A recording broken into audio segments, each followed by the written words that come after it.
YouTube live में आप लोगों का स्वागत है। आज हम बातचीत करें कि इज़राइल ने ईरान पर जिस तरह से और उसके खातिर परमाणु केंद्रों पर जिस तरह से हमला किया है, उससे जुड़े हुए पहलुओं पर। आखिरकार इज़राइल ने हमला क्यों किया? क्या ये कोई इसके पीछे कोई तात्कालिक कारण है, कोई दीर्घकालिक नीति है? भारत की क्या भूमिका हो सकती है?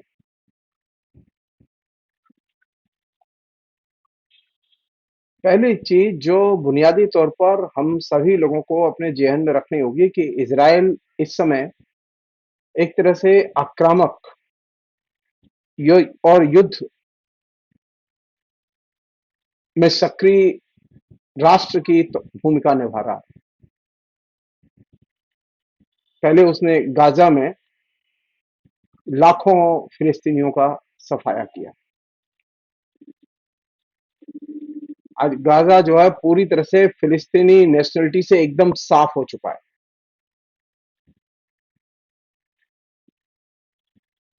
और ये अगर मुझसे पूछें तो द्वितीय विश्व युद्ध के बाद की सबसे बड़ी जनसंहारक घटना है। और इसे अंजाम दिया है किसने? इसराइल ने। इसके पीछे कौन ताकत है? अमेरिका। मैं पहले भी कई इस पर एपिसोड कर चुका हूं।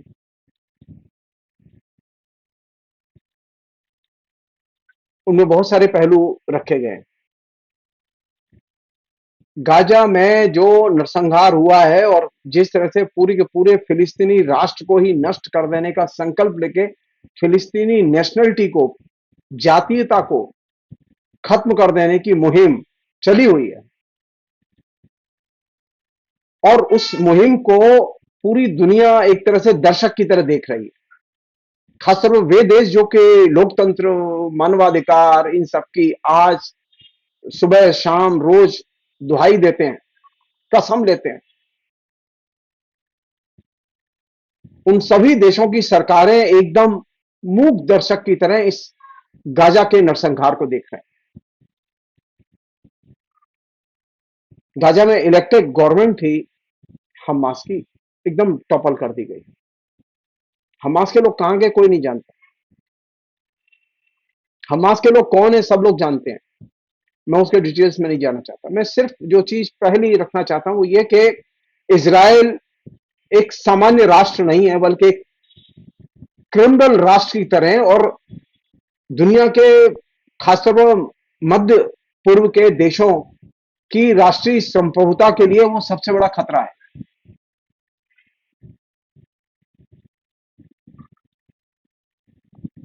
आज स्थिति है कि इज़राइल कोई भी नियम न वो संयुक्त राष्ट्र संघ की मानना चाहता है, न संयुक्त राष्ट्र संघ सुरक्षा परिषद की मानना चाहता है, न विश्व अदालत की मानना चाहता है। किसी भी अंतरराष्ट्रीय कानून का वह पालन करना नहीं चाहता और दुनिया की कोई भी ताकत उसे इसके लिए मजबूर भी नहीं कर रही।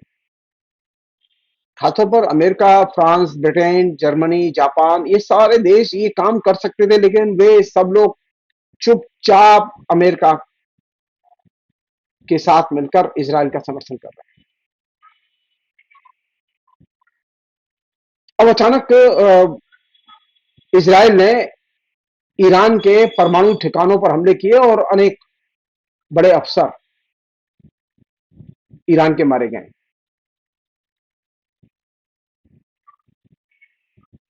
इज़राइल का कहना है कि उसने हमले सिर्फ परमाणु ठिकानों पर किए हैं लेकिन जो रिपोर्ट्स हैं वो बता रही हैं कि इज़राइल ने वे हमले सिर्फ परमाणु ठिकानों पर नहीं किए बल्कि वे रिहायशी इलाकों पर किए और बड़े पैमाने पर लोगों की क्षति हुई है उससे। और दूसरा यह कि अगर इज़राइल को आपत्ति है कि ईरान के पास परमाणु हथियार हैं और परमाणु हथियार उसके पास नहीं रहने चाहिए इसलिए उसने हमले कर दिए, तो कल अगर इज़राइल भारत पर हमले करेगा तो हम क्या करेंगे? भारत के पास में भी तो परमाणु हथियार हैं।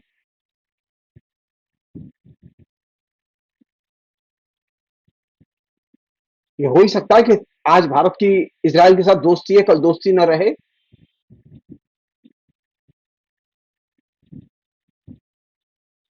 तो इजराइल ने जो ये जो यूनिलैटरल यानी अपनी पहल करके किसी भी देश के ऊपर हमला करने का जो ये तरीका अपनाया, ये तरीका बर्बर तरीका और ये फासिस्ट तरीका है।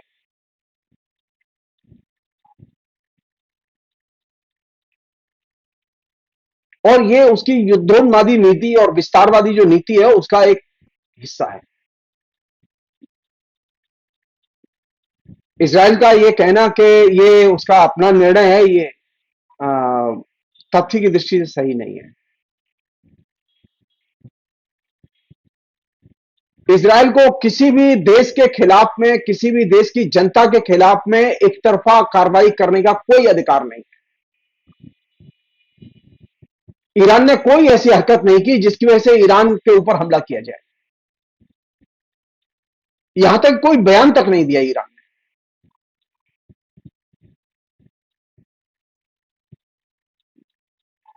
इजराइल ने जिस तरह से ईरानी परमाणु ठिकानों पर हमले किए हैं, रिहायशी इलाकों पर हमले किए हैं, वे हमले इजराइल एक तरफा कार्रवाई के जरिए सिर्फ नहीं कर सकता।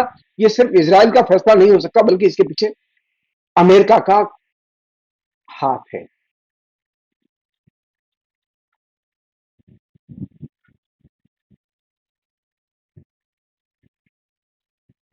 पहले तो यह था कि चलो हमास के खिलाफ में कार्रवाई की गई क्योंकि हमास ने हमला किया था इजरायली सैनिकों नागरिकों के ऊपर, इजरायली इलाकों के ऊपर। लेकिन ईरान ने तो कोई हमला नहीं किया है इजराइल के ऊपर। इजराइल के खिलाफ में कोई बयान नहीं दिया हाल फिलहाल में ईरान ने।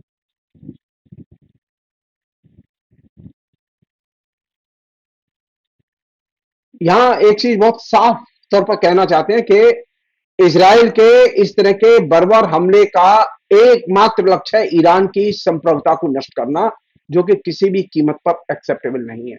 इसका प्रत्येक संप्रभु राष्ट्र को विरोध करना चाहिए।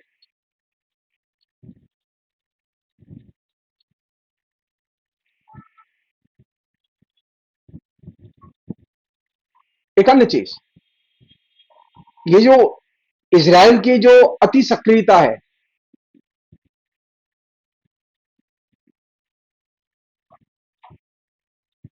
वो अति सक्रियता अपने आप में अनेक सवाल खड़े करती है।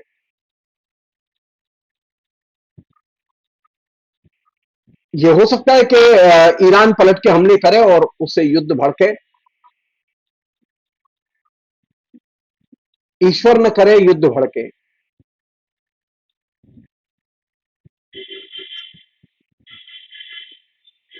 इजराइल अगर इन हमलों के जरिए ये कोशिश करना चाहता है कि वह ईरान को डरा के, ईरान की जनता को डरा के ईरान के ऊपर वर्चस्व स्थापित कर लेगा, तो ये उसकी गलतफहमी है।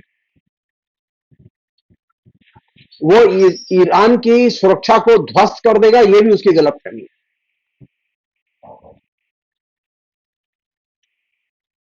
हालत यह है कि अगर इजराइल और ईरान के बीच में युद्ध हो तो ईरान इजराइल को नेस्त नाबूद कर सकता है। बस शर्त सिर्फ इतनी है कि अमेरिका साथ में दे, ब्रिटेन, फ्रांस ये साथ न दे उसका।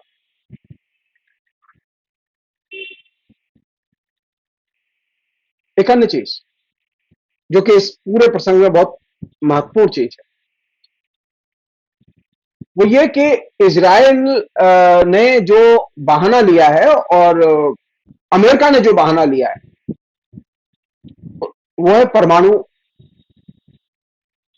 शक्ति और परमाणु बमों के विकास का।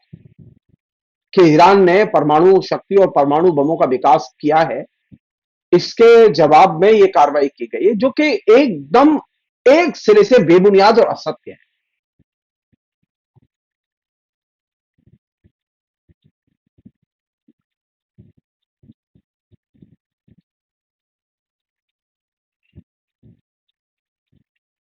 आप किसी भी देश पर बिना किसी प्रमाण के बिना किसी कारण के, बिना किसी उकसावे के, बिना किसी उसके द्वारा की गई सैन्य कार्रवाई के आप हमला नहीं कर सकते।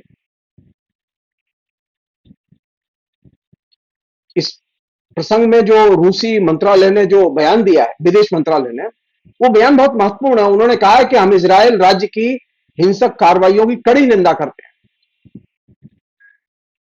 एक संपूर्ण संयुक्त राष्ट्र सदस्य राज्य के नागरिकों, उसके शांतिपूर्ण शहरों और परमाणु ऊर्जा की संरचनाओं की सुविधाओं के खिलाफ बिना उकसावे के जो इजराइल ने हमले किए हैं, ये पूरी तरह से अस्वीकार्य हैं।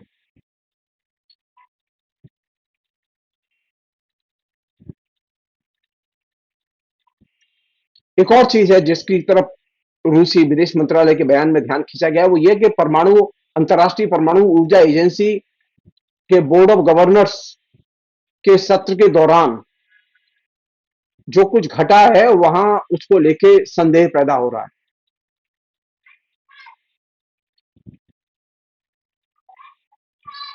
कायदे से होना ये चाहिए कि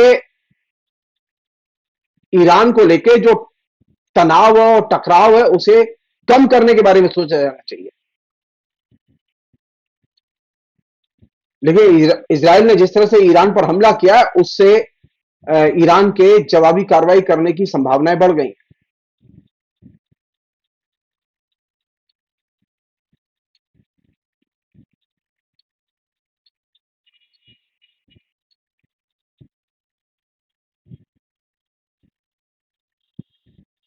अगर सचमुच में, जैसा कि इजराइल का दावा है कि उसने वहां के परमाणु ठिकानों को नष्ट किया है या क्षतिग्रस्त किया है, तो उस वहां से जो रेडियो विकिरण पैदा होगा, जो संभावित रेडियोलॉजिकल जो परिणाम आ सकते हैं, जिससे कि पूरी की पूरी इलाके को प्रभावित होने की संभावना है, उसकी जिम्मेदारी कौन लेगा? इसलिए ईरानी परमाणु संयंत्रों को नष्ट करके कोई सैन्य जीत हासिल नहीं की जा सकती, बल्कि कूटनीतिक राजनीतिक पहलकदमी करके ही इस मसले को हल किया जा सकता है।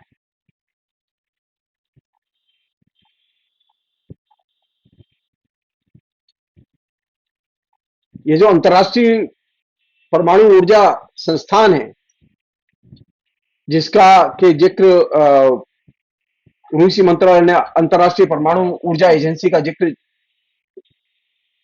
रूसी विदेश मंत्रालय ने किया है, उस एजेंसी के साथ में इजराइल की कोई मिली भगत है जिसके तहत यह हमला किया गया है। इससे क्या है कि अंतर्राष्ट्रीय जो परमाणु ऊर्जा एजेंसी है, ये अपनी विश्वसनीयता इसने खो दी है। अंतर्राष्ट्रीय जो परमाणु ऊर्जा एजेंसी है, उसी को मालूम है कि ईरान में कहां कहां परमाणु संयंत्र लगे हुए हैं। उसके अलावा किसी को दुनिया में नहीं मालूम। तो अगर उसके टारगेटेड निशानों पर इजराइल ने हमला किया है, तो इसका मतलब है कि अंतर्राष्ट्रीय परमाणु ऊर्जा एजेंसी के यहां से ये खबरें और सूचनाएं लीक हुई हैं, और ये एक तरह से अंतर्राष्ट्रीय परमाणु ऊर्जा एजेंसी की विफलता का संकेत है। वहीं दूसरी तरफ ईरान ने इस हमले की निंदा की है, और साथ ही उसने संयुक्त राष्ट्र सुरक्षा परिषद की आपातकालीन बैठक बुलाने का अनुरोध किया है।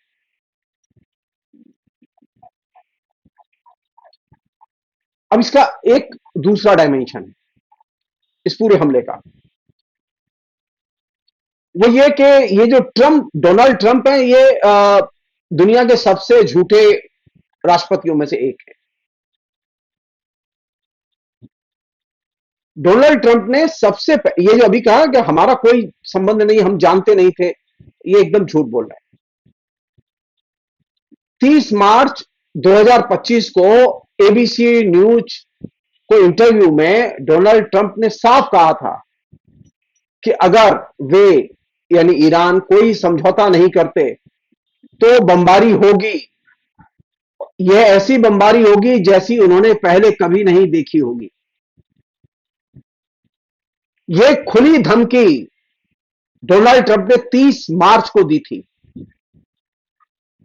और अब 12-13 जून 2025 में ये हमले संयोजित किए गए और एग्जीक्यूट किए गए।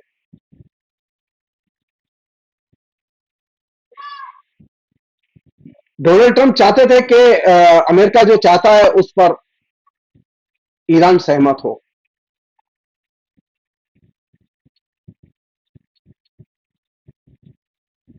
जबकि हकीकत यह है कि जो परमाणु हथियारों की जो अप्रसार संधि है, जिसे एनपीटी कहते हैं, उस संधि के तहत ईरान सहित दुनिया के सभी देशों को शांतिपूर्ण उद्देश्यों के लिए परमाणु ऊर्जा के विकास, अनुसंधान, उत्पादन और उपभोग का अविभाज्य अधिकार प्राप्त है। और इस अविभाज्य अधिकार में यूरेनियम संवर्धन का अधिकार भी शामिल है।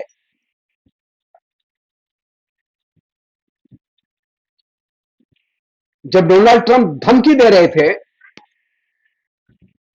30 मार्च 2025 को, तो वो एक तरह से जो अंतर्राष्ट्रीय जो ये संधि है एनपीटी, उस संधि को ही एक तरह से वे एक चुनौती दे रहे थे।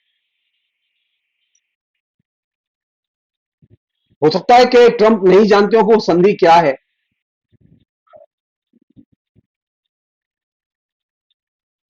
या हो सकता है वे चाहते हो कि इस संधि की शर्तें ईरान पर लागू न हो। सवाल यह है कि जब दुनिया के लिए ये संधि की गई है तो ईरान पर लागू क्यों नहीं होगी। सभी संप्रभु राष्ट्रों के बीच में एक औपचारिक कानूनी बाध्यकारी समझौते के तौर पर इस संधि को तैयार किया गया था और एक अंतर्राष्ट्रीय कानून के तौर पर इस संधि को तैयार किया गया। इस संधि के तहत विभिन्न देशों के बीच में व्यापार, सुरक्षा, परमाणु अप्रसार, पर्यावरण संरक्षण जैसे मामले आपसी समझौते और आपसी नियमों के तहत संपन्न करने का प्रावधान है। इस संधि और इसके प्रावधानों को किसी भी तात्कालिक आदेश के जरिए खारिज नहीं किया जा सकता।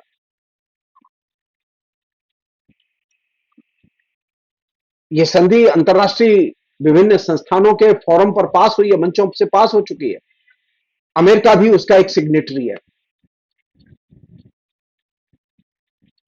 तो अमेरिका के जो राष्ट्रपति हैं डोनाल्ड ट्रंप, उनकी यह जिम्मेदारी बनती है कि वे संधि का पालन करें।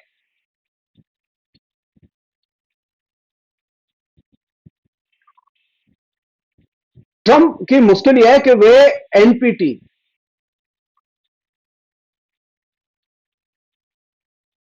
ये परमाणु अप्रसार संधि से जुड़ी हुई, जिसे एनपीटी के नाम से जानते हैं, इसमें कोई और विकल्प नहीं है। आप यूरेनियम संवर्धन से किसी भी राष्ट्र को रोक नहीं सकते, इसमें साफ है ये।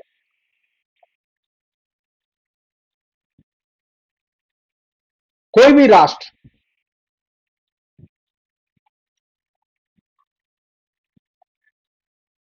इंक्लूडिंग ईरान यूरेनियम संवर्धन का काम कर सकता है।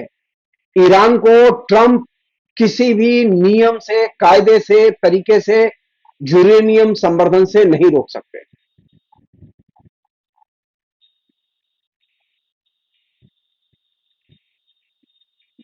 एक अन्य चीज, ईरान एक तरह से संप्रभु राष्ट्र है और संप्रभु राष्ट्र के नाते उसके पास में परमाणु अप्रसार संधि, जिसे एनपीटी कहते हैं, उसका वो हस्ताक्षर करता है।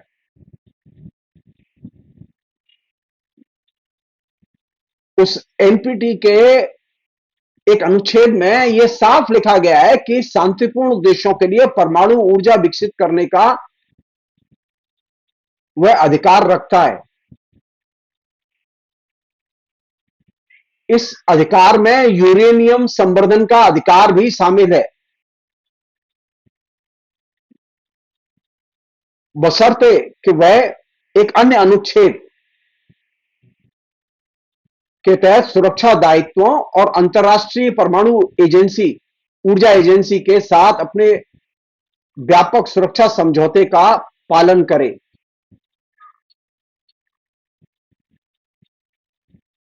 ईरान इस समझौते का पालन करता है, इसलिए अमेरिका या इजराइल किसी को भी ईरान को इस अधिकार का प्रयोग करने से रोकने का कोई एक तरफा कानूनी अधिकार नहीं है, न सैन्य अधिकार है। ट्रंप की बात राजनीतिक तौर पर हो सकता है सही हो उनके लिए, प्रोपेगेंडा के लिहाज से सही हो, लेकिन अंतर्राष्ट्रीय कानूनों के लिहाज से वो गलत है। अगर ट्रंप को लगता है कि उनकी बात सही है तो वो सुरक्षा परिषद से अपनी बात को इंडोर्स कराएं और ये परमाणु अप्रसार संधि में चेंज करें। एक अन्य चीज और महत्वपूर्ण चीज,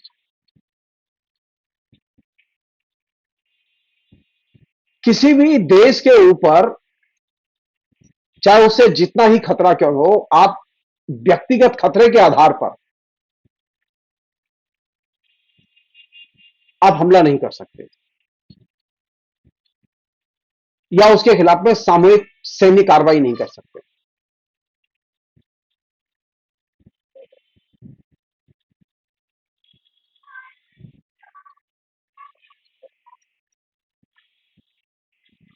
एक अन्य चीज, अंतर्राष्ट्रीय परमाणु ऊर्जा एजेंसी के अनुसार ईरान 2003 से परमाणु हथियार कार्यक्रम के संदर्भ में अंतर्राष्ट्रीय परमाणु ऊर्जा एजेंसी के सभी नियमों कायदों का पालन कर रहा है और उसने साफ कहा है कि उसके पास कोई परमाणु हथियार नहीं है और उसने किसी भी परमाणु से संबंधित सामग्री को परमाणु अस्त्र में विकसित नहीं किया है। ये बात अंतर्राष्ट्रीय परमाणु ऊर्जा एजेंसी के अधिकारियों ने भी अपनी जांच में सही पाई। इसके बावजूद इजराइल ने अमेरिका की शह पर आज सुबह ईरान के परमाणु ठिकानों पर हमले बोले, नागरिक ठिकानों पर हमले बोले। तो जो देश अंतर्राष्ट्रीय परमाणु ऊर्जा एजेंसी के नियमों का 2003 से अक्षरशः पालन कर रहा हो, जिसके खिलाफ में अंतर्राष्ट्रीय परमाणु ऊर्जा एजेंसी के खिलाफ पास भी कोई प्रमाण न हो कि वह परमाणु हथियार बना रहा है, उस पर बहाना करके हमला करना तो एक तरह से ईरान की संप्रभुता पर हमला करना है।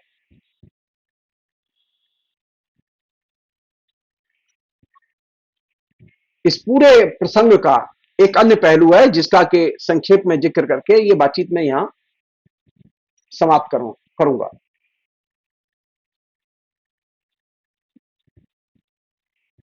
वो ये कि पहले जो है वो ट्रंप प्रशासन ईरान के अधिकारियों के साथ में 5 विभिन्न किस्म की इस तरह की वार्ताएं कर चुके हैं और इन वार्ताओं में कहीं पर भी यूरेनियम संवर्धन को रोका जाना चाहिए इसका उल्लेख नहीं किया गया। हमेशा वो यही कहते रहे कि आप परमाणु हथियार मत बनाइए, परमाणु हथियार मत बनाइए। ईरान कहता रहा कि हमारे पास कोई परमाणु हथियार नहीं है। तो उन्होंने इस बात का कहीं जिक्र नहीं किया था कि आप यूरेनियम संवर्धन का काम न करें। अचानक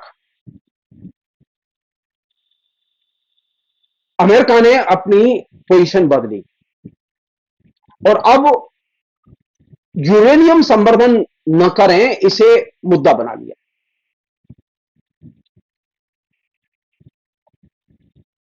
परमाणु अप्रसार संधि में यूरेनियम संवर्धन करना एकमात्र प्रावधान है जिसका कि सभी राष्ट्र परमाणु ऊर्जा के शांतिपूर्ण विकास के लिए इस्तेमाल कर सकते हैं और भारत भी इस्तेमाल कर रहा है उसका, तो ईरान क्यों पीछे हटेगा उससे? भारत की भी तो यही नीति है कि हम परमाणु अस्त्र नहीं बनाएंगे और परमाणु अस्त्रों का उपयोग नहीं करेंगे। लेकिन भारत ने यूरेनियम संवर्धन के काम को रोका नहीं, और यूरेनियम संवर्धन का मतलब यह है कि शांतिपूर्ण विकास के कार्यों के लिए, ऊर्जा के विकास के लिए हम परमाणु शक्तियों का उपयोग करें।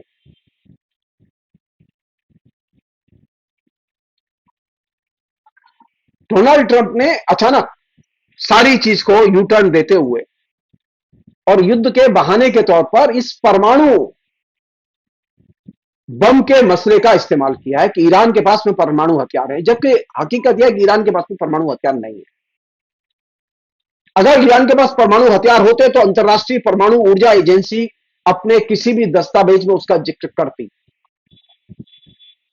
अंतर्राष्ट्रीय परमाणु ऊर्जा एजेंसी के किसी भी दस्तावेज में इसका जिक्र नहीं है कि ईरान ने परमाणु हथियार बनाए हैं।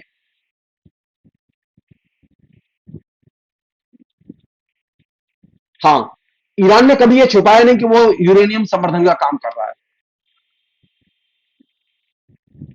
ईरान का जो परमाणु कार्यक्रम है वो सीक्रेट कार्यक्रम नहीं है, बल्कि वो यूरेनियम संवर्धन का कार्यक्रम है, जिसका विकास के लिए, शांतिपूर्ण विकास के लिए उसका कोई भी राष्ट्र उपयोग कर सकता है। भारत भी उसका उपयोग कर रहा है।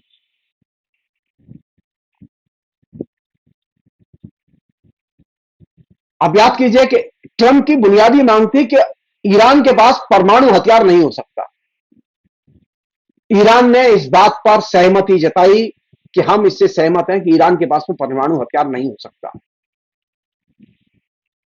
ईरान के पास परमाणु हथियार नहीं हो सकता, इस शब्द को बदल के अचानक ट्रंप ने यह कहना शुरू किया कि ईरान जो है यूरेनियम संवर्धन का काम नहीं कर सकता। परमाणु हथियार नहीं हो सकता और यूरेनियम संवर्धन का काम नहीं कर सकता। ये दो चीजें अलग हैं, ये एक ही नहीं है। जो इजरायली समर्थक मीडिया है जो भोंपू की तरह काम कर रहा है, उसमें बहुत सारा भारत का भी मीडिया है जो भोंपू की तरह काम कर रहा है, वह भी इसी तरह से ये इंप्रेशन दे रहा है कि ईरान के पास में परमाणु हथियार है। ईरान के पास में, हम बार बार कहना चाहते हैं, कोई परमाणु हथियार नहीं है। और ईरानी सरकार यूरेनियम संवर्धन का काम कर रही है, इस बात को उसने कभी किसी भी मंच पर छिपाया नहीं है।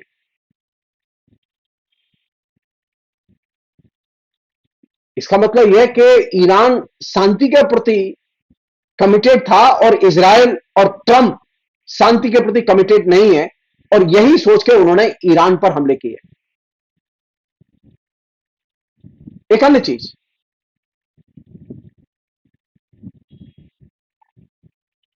वो ये कि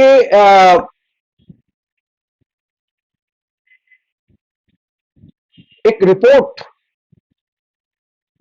टाइम्स ऑफ इजराइल में छपी है, और वो रिपोर्ट है अंतर्राष्ट्रीय परमाणु ऊर्जा एजेंसी की, जिसमें 31 मई की रिपोर्ट के विश्लेषण से यह पता चलता है कि ईरान ने 2003 में परमाणु हथियार विकसित करने के लिए कई महत्वपूर्ण विस्फोट या परमाणु परीक्षण किए और उन्हें छिपाया। कई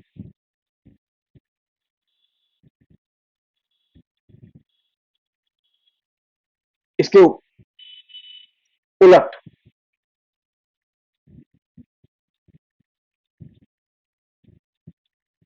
और भी कई ऐसे संस्थान हैं जो कि इस पक्ष की तरफ ध्यान खींच रहे थे।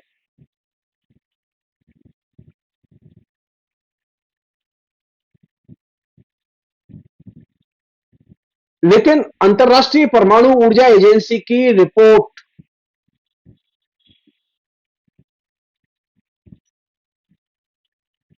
में कहीं पर भी यह नहीं लिखा हुआ कि आज की डेट में ईरान के पास में कोई परमाणु हथियार है।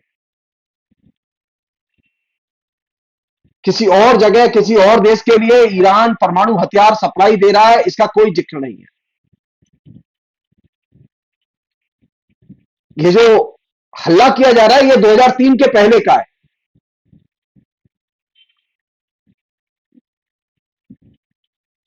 और ये जो बात कही जा रही है वो यूरेनियम संवर्धन की बात है, और यूरेनियम संवर्धन का काम ईरान ने 60% तक किया है। और इस बात को उन्होंने कई बार ईरानियों ने स्वीकार किया है। वे इसे छिपा नहीं रहे हैं, वे चाहते हैं कि इसकी वजह से जो उनके ऊपर जो प्रतिबंध लगाए हुए हैं उन प्रतिबंधों से उनको राहत मिले। लेकिन अमेरिका और उसके पिछलग्गू देश ईरान की एक भी बात सुनने के लिए तैयार नहीं है।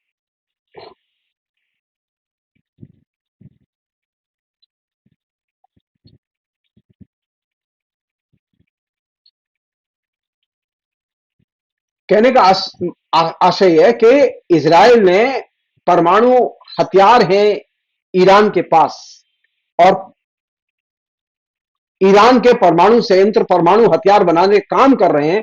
ये एक झूठा प्रोपेगेंडा मिशन शुरू करके ईरान की संभवता पर हमला बोला है। इसकी जितनी निंदा की जाए उतनी कम है। फिलहाल इतना ही। बहुत बहुत शुक्रिया। Thank you.